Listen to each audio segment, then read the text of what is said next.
La séquence commence ici sur un long gros plan en zoom arrière sur la machine écrire de Jack. La page insérée, vide, semble refléter son manque d'inspiration. Au lieu d'écrire, il lance violemment et de manière répétée une balle dont le son rappelle celui d'un coup de feu.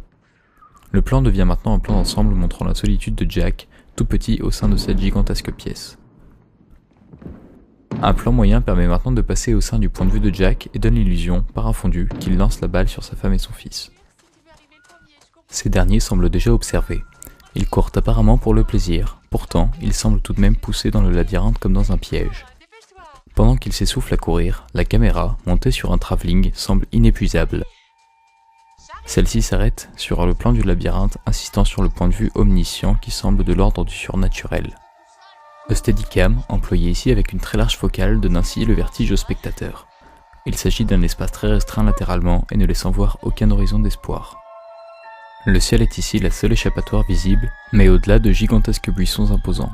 Le manteau rouge de Wendy, la mère, prédit déjà le sang et la violence au sein du labyrinthe. Le plan de dos des deux personnages, toujours parfaitement stable, permet de revenir au point de vue qui semble être un esprit suivant sa proie. Celle-ci arrive justement à un tournant. Il s'agit d'un cul-de-sac, comme un piège tendu par l'esprit. Une poignée de secours, située à droite du décor, laisse comprendre que ce labyrinthe n'est pas sans danger. On sait néanmoins à ce stade du film que mis à part le père, les deux personnages sont les seuls dans l'hôtel et aux alentours et que par conséquent, aucun secours ne peut avoir lieu. Quelques secondes plus tard, une seconde poignée rouge apparaît, toujours sur la droite.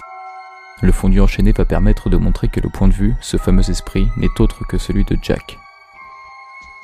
Celui-ci lance toujours violemment sa balle, alors que la musique présente, depuis l'entrée de Wendy et Danny dans le labyrinthe, s'intensifie. Jack, après avoir fini de s'acharner sur sa balle, s'approche de la maquette du labyrinthe.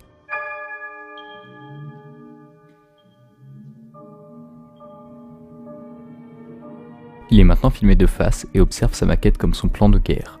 Un gros plan sur sa tête permet de comprendre que le plan suivant n'est autre qu'une représentation de ses pensées, très symétrique et cartésienne, mais d'une complexité folle. On comprend alors que la famille de Jack est enfermée au cœur de sa folie, et qu'aucune échappatoire ne semble envisageable au vu de la taille du labyrinthe. Ce plan en plongée extrême montre par ailleurs la supériorité et la toute-puissance de Jack, le comparant ainsi à un esprit du ciel.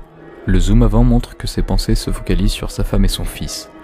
Le montage alterné a d'ailleurs permis de montrer que l'affrontement est la seule issue possible.